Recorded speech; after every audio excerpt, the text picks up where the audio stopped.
مسلمانوں نے علم اور سائنس کے ذریعے انسانی خدمات کے لیے بہت سے کام کیے۔ سائنسی ایجادات نے انسان کی معاشرت اور رہن سہن میں نمایاں تبدیلیاں کی ہیں۔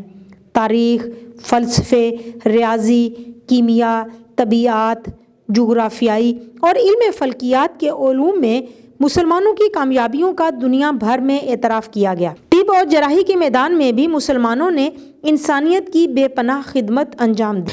مسلمانوں کی وہ ایجادات جو ہر کوئی استعمال کرتا ہے، ان میں fountain pen, toothbrush, camera, گھڑیال اور صابن وغیرہ شامل ہیں۔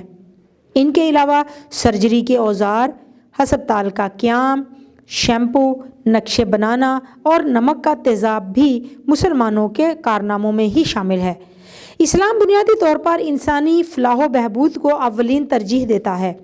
اس کی تعلیمات اور بنیادی عقائد بھی دراصل انسان کو دوسروں کی ذہنی غلامی سے آزاد کر کے صرف ایک اللہ کے سامنے جھکاتے ہیں تاکہ وہ دنیا و آخرت میں کامیابی سے ہمکنار ہو سکے۔ تو پیارے بچوں، اب ہم سوالات کے جوابات لکھیں گے۔ سوال نمبر 1 ہے، مسلمانوں کی کون کون سی ایجادات آپ استعمال کرتے ہیں؟ جواب ہے، مسلمانوں کی وہ ایجادات جو ہر کوئی استعمال کرتا ہے، ان میں fountain pen, toothbrush, camera, گھڑیال اور صابن وغیرہ شامل ہیں۔ ب، کون کون سے علوم میں مسلمانوں نے دنیا کی رہنمائی کی؟ جواب ہے، تاریخ، فلسفے، ریاضی، کیمیا، طبیعیات جغرافیائی اور علم فلکیات کے علوم میں۔ ج، اسلامی تعلیمات بنیادی طور پر کس اصول پر قائم ہیں؟ جواب ہے، اسلام بنیادی طور پر انسانی فلاح و بہبود کو اولین ترجیح دیتا ہے۔ د، آپ کس میدان میں لوگوں کی خدمت کرنا چاہیں گے؟ جواب ہے، طب کے میدان میں۔ تو پیارے بچوں، اب ہم دیکھتے ہیں سوال نمبر 8۔ درج ذیل عبارت کو سن کر اپنے مشاہدات، خیالات اور معلومات بیان کریں۔ تو پیارے بچوں، پہلے ہم پڑھیں گے یہ عبارت اور پھر اپنے خیالات، معلومات اور مشاہدات بیان کریں گے۔ پانی قدرت کا ایک انمول تحفہ ہے۔ یہ اللہ تعالیٰ کی ایک عظیم نعمت ہے اور زندگی کا سامان بھی۔ انسان، حیوان، نباتات اور حشرات سب کا وجود پانی سے قائم ہے۔ پانی کی اہمیت کا اندازہ ان لوگوں کو زیادہ ہے جو بوند بوند کو ترستے ہیں، میلوں دور چل کر تھوڑا سا پانی حاصل کر پاتے ہیں۔ انسان اور جانور ایک ہی تالاب سے پانی پیتے ہیں۔ اسی ناقص پانی کی وجہ سے معدے، آنتوں اور جگر کی بیماریاں پیدا ہوتی ہیں اور لاکھوں لوگ ان کا شکار ہو کر زندگی سے ہاتھ دھو بیٹھتے ہیں۔ ہمیں جو پانی میسر ہے اسے ضائع ہونے سے بچائیں تاکہ وہ ہم جیسے دوسرے انسانوں کے کام آ سکے۔ تو پیارے بچوں، اب اپنے خیالات کا اظہار کرتے ہیں۔ پانی اللہ تعالیٰ کی دی گئی نعمتوں میں سب سے انمول نعمت ہے۔ نہ صرف انسان بلکہ حیوان، نباتات اور حشرات سب کی زندگی کی بنیادی ضرورت پانی ہے۔ ہم کہہ سکتے ہیں کہ پانی زندگی ہے۔ اللہ تعالیٰ کی اس نعمت کا ہم جتنا شکر ادا کریں کم ہے۔ پانی کی اہمیت کا اندازہ وہ لوگ کر سکتے ہیں جو اس کی کمی کا شکار ہیں، اس کے حصول کے لیے جنہیں دور دراز کا سفر طے کرنا پڑتا ہے۔ ریگستان اور پتھریلے علاقوں کے لوگ پانی کی بوند بوند کو ترستے ہیں۔ ایک ہی تالاب سے جب انسان اور حیوان پانی پیتے ہیں تو طرح طرح کی بیماریوں کا شکار ہو جاتے ہیں۔ ہمیں چاہیے کہ ہم اللہ تعالیٰ کی اس میسر نعمت کو احتیاط سے استعمال کریں، اسے ضائع ہونے سے بچائیں اور اپنے رب کا شکر ادا کریں۔ تو پیارے بچوں، اب اگلی سرگرمی جو ہم حل کرنے جا رہے ہیں وہ ہے زبان سیکھیں۔ مشق کا سوال نمبر 9 حل کریں گے۔ درج ذیل الفاظ کی جمع بنائیں اور جملوں میں استعمال کریں۔ سب سے پہلا لفظ ہے صدقہ۔ صدقہ کی جمع ہے صدقات۔ جملہ بنائیں گے، اپنے صدقات میں غریبوں کو حصہ دار بنائیں۔ اگلا لفظ ہے نعمت، جمع ہے نعمتیں۔ اپنے رب کی نعمتوں کا ہر لمحہ شکر ادا کرو۔ نہر، جمع ہے انہار۔ محکمہ انہار کی غفلت کی وجہ سے بہت سا پانی ضائع ہو جاتا ہے۔ روایت، جمع ہے روایات۔ ہمیں اپنی روایات کو بھلانا نہیں چاہیے۔ مخلوق، جمع ہے مخلوقات۔ جملہ بنائیں گے، اللہ تعالیٰ زمین و آسمان کی تمام مخلوقات کا مالک ہے۔ سبب،